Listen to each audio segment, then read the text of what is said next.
Hey guys what's up. क्या हाल चाल। आशा करता हूँ सब लोग खुश होंगे, अच्छे होंगे और सबकी तैयारी अच्छे से चल रही होगी। ये जो लाइन है पिछले 4-5 सालों से मैं हर वीडियो में आपको बोलता हूँ और बहुत सारे लोगों को इसका फ़ायदा भी मिला है। आप लोग सोच रहे होंगे भाई आज क्या है, बहकी बहकी बात कर रहा है ये बंदा, एक लाइन से कैसे फ़ायदा हो सकता है। लेकिन होता है क्योंकि बहुत सारे लोग अपने डेस्टिनेशन पे पहुँच चुके हैं। मैं बार बार ये दोहराता हूँ कि मैं कोई ज्ञान नहीं पेलता, ना मैं कोई कुछ ऐसी चीज़ दे रहा हूँ जिससे कि आपको लॉस हो रहा है बहुत बड़ा, या फिर मैं आपका बहुत ह्यूज अमाउंट में पैसा लेके आपको फर्जी चीज़ें दे देता हूँ। नहीं, मेरा और आपका रिलेशन कस्टमर और दुकानदार वाला नहीं है। एक भाई, एक बहन, एक दोस्त का रिश्ता है। वरना तो मैं आज के इस जीवन में मैं भी कुछ ना कुछ मतलब करता जिससे कि मैं आप लोगों से बहुत सारा पैसा कमा सकूं, चाहे वो ऑनलाइन एजुकेशन में टेस्ट सीरीज बेचना हो या और कुछ हो। देखो ये चीज़ गलत नहीं है। कोई भी इंसान जब मेहनत करता है, बेस तैयार करता है, तो उससे कुछ ना कुछ लाभ हो। बहुत सारे लोग करते हैं लेकिन मैं ये नहीं करता हूँ। तो इसका आप लोग को सोचना चाहिए, कुछ ना कुछ आपके मन में आना चाहिए कि नहीं यार, ये बंदा पिछले 4-5 सालों से है, यूट्यूब चैनल भी अच्छा खासा ग्रो नहीं है और फिर भी ये लगा रहता है। क्या पोटेंशियल है, क्या इसको लाभ मिलता है हम लोगों से, पता नहीं। तो वो लाभ के बारे में आप सोचेंगे ना तो आपको समझ में आएगा। लाभ तो कुछ नहीं है लेकिन एक रिलेशन है। ठीक है, चलिए फिर शुरू करते हैं आज की वीडियो। आज मैं बताने वाला हूँ कि डेफिनेशन ऑफ स्टडी, मतलब आपकी जो पढ़ाई है उसका रियल वास्तविक तात्पर्य मतलब क्या है, डेफिनेशन क्या है। मैं कुछ चीज़ें, कुछ हिंट बताऊंगा जिससे आपको मैं रियलाइज़ करा सकूं कि क्या ये क्या है। ओह अच्छा, ईयरफोन है, वो भी देखिए टूटा हुआ है। तो मैं आपको रियलाइज़ करा सकूं कि क्या आप सच में पढ़ाई कर रहे हैं कि नहीं कर रहे हैं। क्या आपके साथ ऐसा होता है, क्योंकि मेरी जो भी बातें होती हैं वीडियो में वो हर विद्यार्थी, लड़का लड़की के साथ होता ही है। इसीलिए वो कहीं ना कहीं जो 100, 200, 500 लोग देखते हैं वो रियलाइज़ कर पाते हैं कि नहीं यार, ये समस्या हमारे साथ भी है और इसका सोल्यूशन ये भाई बढ़िया तरीके से बता रहा है और सोल्यूशन अच्छा भी होता है, कारगर भी होता है। अगर आप पढ़ रहे हैं, आपको भूख लग रही है, तो आप नहीं पढ़ रहे हैं, आप केवल अपना समय बर्बाद कर रहे हैं। अगर आप पढ़ रहे हैं, आपको टॉयलेट बाथरूम की याद आ रही है बार बार, तो भी आप नहीं पढ़ रहे हैं। अगर आप पढ़ रहे हैं, आपको प्यास लग रही है, तो भी आप नहीं पढ़ रहे हैं। अगर आप पढ़ रहे हैं, आपके कमर में दर्द हो रहा है या आपके ये इधर गर्दन में नीचे झुके झुके दर्द हो रहा है, तो भी आप नहीं पढ़ रहे हैं। अगर आप पढ़ रहे हैं और आप बैठे बैठे जो आपका सरफेस है, जो आपका बम मतलब नीचे जब आप बैठते हैं तो वहाँ दर्द कर रहा है, जांघों में दर्द कर रहा है, तो भी आप नहीं पढ़ रहे हैं। समझे। ये सारी चीज़ें जिनके साथ भी होती है, जिनको ये लगता है कि मैं नीचे बैठ के नहीं पढ़ पाता, मैं बेड पे नहीं पढ़ पाता, मुझे टेबल चाहिए, मुझे चेयर चाहिए, मुझे कुर्सी चाहिए, मुझे एक शांत वातावरण चाहिए, तो आप सच में पढ़ने की कोशिश नहीं कर रहे हैं। आप केवल अपने आप को एक अच्छे इन्वायरमेंट में ढालने की कोशिश कर रहे हैं। आप अपने अनुसार चीज़ों को बनाने की कोशिश कर रहे हैं, जो कि होना पॉसिबल ही नहीं है। आपके जीवन में हमेशा चुनौतियाँ रहेंगी। आपको कभी भी बनी बनी बनाई चीज़ नहीं मिलेगी, क्योंकि जिसके पास वो चीज़ है जो आज आप चाह रहे हो कि मुझे वो मिल जाए, उसको भी वो चीज़ मिलने के बाद वैसा रियलाइज़ नहीं हो रहा जैसा आप सोच रहे हैं। आप ये सोचते हैं ना कि आपके पास टेबल हो, आपका आपका एक सेपरेट रूम हो, आपके पास बढ़िया सा टेबल हो, आप बढ़िया से एकदम बैठे हो, चेयर ऐसी हो, एकदम पीठ वीठ दर्द ना हो और आप पढ़ रहे हो। नहीं, क्योंकि आप पढ़ने के बारे में सोच ही नहीं रहे हो। आप केवल बढ़िया बढ़िया चीज़ों के बारे में सोच रहे हो। पढ़ाई उसको कहेंगे जब आप पढ़ने के लिए बैठ रहे हो, आपको समय का पता ही ना चले। आपको 2 कब बजे, 3 कब बजे, आपने खाना खाया कि नहीं खाया, आपको प्यास लग रही है कि नहीं लग रही है, इसके बारे में आपको पता ही नहीं है। तब आप समझना कि आप सफलता के बहुत करीब हो।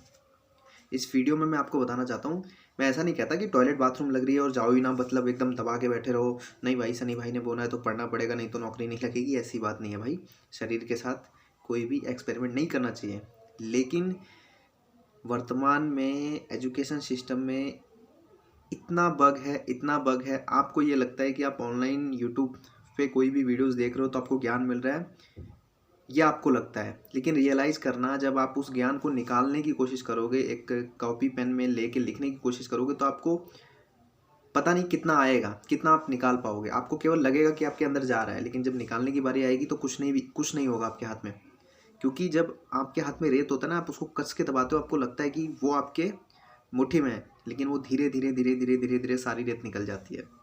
इसलिए आपको कहता हूँ कि पढ़ने के लिए आवरण मत ढूंढिए कि बढ़िया सा बेड मिल जाए, बढ़िया सा टेबल मिल जाए, बढ़िया सा चेयर मिल जाए। नहीं, जैसा है वैसा रहने दो। कुछ भी छेड़खानी मत करो, केवल अपने लक्ष्य के बारे में सोचो और पढ़ना शुरू कर दो। टाइम, घंटा, मिनट, समय, भूख, प्यास, ये सब चीज़ें सोचना बिल्कुल बंद कर दो। हो सकता है कि आपने कभी पढ़ाई नहीं करी है, लेकिन आज आप शुरू करते हो तो आपसे नहीं बन पा रहा है। आप अपने आप को कंट्रोल नहीं कर पा रहे हो, बार बार दिमाग भाग रहा है कि नहीं, एक मूवी देख लेता हूँ, या मेरे से नहीं होगा, या मेरे बस की नहीं है।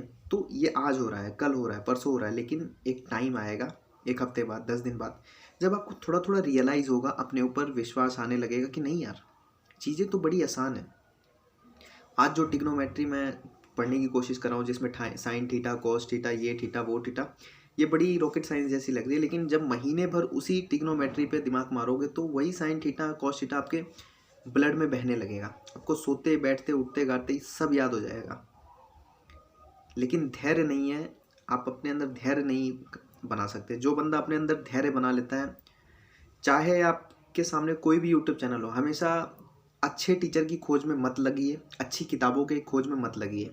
मैं एक चैनल क्या बताऊं, चैनल तो सभी अच्छे हैं, मैं कोई भी किताब के बारे में नहीं बताऊंगा। जो भी किताब आपके पास है, उन सभी किताबों में आज जो एनटीपीसी में जितने भी क्वेश्चन आए हैं, आप अपनी पुरानी किताबों को खोलिए, चाहे लूसेंट हो, चाहे स्पीडी हो, चाहे घटना चक्र हो, आपको वही मिलेंगे क्वेश्चन। लेकिन आपने पिछले 1 साल 2 साल में किया क्या? अच्छी किताब, अच्छे टीचर को सर्च करते करते करते करते, अच्छे नोट्स सर्च करते करते आप आज यहाँ तक आ गए। समझे? पढ़ाई की डेफिनेशन के बारे में जो मैं बता रहा हूँ, वो उसका सही मतलब अगर एक लाइन में कहूँ तो ये है कि पढ़ने बैठ जाइए, जो आपके सामने है अपना 100% उसमें दीजिए। क्योंकि जो पढ़ा रहा है उसको भी नहीं पता, जो पढ़ रहा है उसको भी नहीं पता आएगा क्या। लेकिन ये पता है कि पढ़ाने वाला और पढ़ने वाला अगर एक आउट ऑफ सिलेबस भी चीज़ को डिस्कस कर रहा है, तो कहीं ना कहीं उसके पेपर में वो भी आ जाती है। जब आप पूरा 100% किसी किताब को देते हैं ना, तो देखोगे कि आपके सारे के सारे प्रश्न उस किताब से आने लगेंगे। ये उस किताब की बड़ाई नहीं है, ना उस टीचर की बड़ाई है कि उस टीचर ने पढ़ाया तो हमारा आ गया, मतलब उन टीचर का सारा आ गया। नहीं, आपने बड़ी शिद्दत से उन टीचर के साथ पढ़ाई करी, इसलिए आपके पेपर में वो क्वेश्चन टपक गया। अगर आप सोचोगे ना कि नहीं नहीं, केवल मक्खन मक्खन मिल जाए, मेहनत कोई और करे, केवल मक्खन मिल जाए हमें, मतलब एक वीडियो ऐसा देखें जिसमें सारे क्वेश्चन मिल जाए, एक टीचर ऐसा देखें जिसमें सारे क्वेश्चन मिल जाए, एक किताब ऐसा देखें जिसमें सारे क्वेश्चन मिल जाए, तो ये खोजते खोजते आपके कब 2 साल, 3 साल, 4 साल, 5 साल निकल जाएंगे, ये आपको भी नहीं पता चलेगा। और वो मक्खन का फ़ायदा किसको मिलता है? जिसने 2 साल 3 साल कड़ी तपस्या करी है, बैठने की एबिलिटी बढ़ाई है, 5 घंटे, 10 घंटे, 12 घंटे तक बैठ सकता है बंदा, रीडिंग कर सकता है 8-8, 10-10 घंटे, 4-4, 5-5 घंटे मैथ बना सकता है। उसके लिए वो मक्खन वाली फैसिलिटी है कि वो किसी भी किताब को उठाएगा, पढ़ेगा, तो उसमें से उसको क्वेश्चन टकराएगा। ना कि आपके लिए कि आप केवल आज शुरू करते हो और आज ही आप मक्खन लेने की कोशिश करते हो कि नहीं, बढ़िया टीचर, बढ़िया बढ़िया नोट्स, बढ़िया यूट्यूब चैनल मिल जाए, बस मज़ा आ जाए। ऐसा कोई बना ही नहीं है चीज़। ये केवल आज का जो वातावरण है, ये सिर्फ इनकम जनरेट करने के लिए, मैं दबे शब्दों में कहूँगा, क्योंकि ये बोलना भी कई लोगों की बुराई हो जाएगी, क्योंकि कई लोग सही कर रहे हैं। क्योंकि एक टीचर की जो कमाई होती है, वो पढ़ने वाले बच्चों से नहीं होती है, ना पढ़ने वाले बच्चों से होती है। जब एक बैच में बच्चे एडमिशन लेते हैं, जब कोई भी किताब लॉन्च होती है, उसको लेने वाले जिनका सिलेक्शन होता है वो बहुत कम संख्या में होते हैं। लेकिन जिनका सिलेक्शन नहीं होता और वो लेने वाले ज़्यादा संख्या में होते हैं, उसी से उनकी कमाई होती है। तो आप भी नौकरी ले रहे हो, जब आपकी सैलरी लग जाएगी तो क्या आप किसी टीचर को देने जाओगे? नहीं ना। इसीलिए टीचर भी अपनी जगह अच्छे हैं, विद्यार्थी भी अपनी जगह अच्छे हैं। ये आपको डिसाइड करना है कि आप कब से मेहनत करना शुरू करेंगे। आज इस वीडियो को देख रहे हो तो कृपया करके अपने आप पे धैर्य बनाना, एक खाली पेज लेना, उस पर लिखना कि अगर मैं नहीं करता हूँ, मैं नहीं बनता हूँ, मैं नहीं पढ़ता हूँ तो क्या होगा। आप अगर आज नहीं पढ़ रहे हो तो कल सुबह आपका परीक्षा में आप लिखोगे क्या? माता पिता के बारे में सोचना, अपने सपनों के बारे में सोचना, समझ में आ जाएगा कि जीवन की असली हकीकत क्या है। डेफिनेशन ऑफ स्टडी, शायद मेरी अंग्रेजी थोड़ी कमज़ोर है, तो आप लोग ये मत बोलना कि डेफिनेशन ऑफ होगा, डेफिनेशन इट होगा। मैं सिर्फ आपको समझा रहा था, ठीक है, कि कमर दर्द, पेट दर्द, सर दर्द, बाथरूम, टॉयलेट, भूख, अगर इन सब से हटकर आप तपस्या कर रहे हो तो सही डायरेक्शन में हो। अगर ये सारी चीज़ें आपको बार बार घेर रही हैं तो कहीं ना कहीं आप अपने आप पे वर्क कीजिए। ठीक है, आज की वीडियो में इतना ही। जय हिंद। और हाँ, शुरुआत में जो मैंने बताया कि मेरे मोटिवेशन के लिए भी आप थोड़ा सा काम कीजिए, सब्सक्राइब कीजिए, लाइक कीजिए।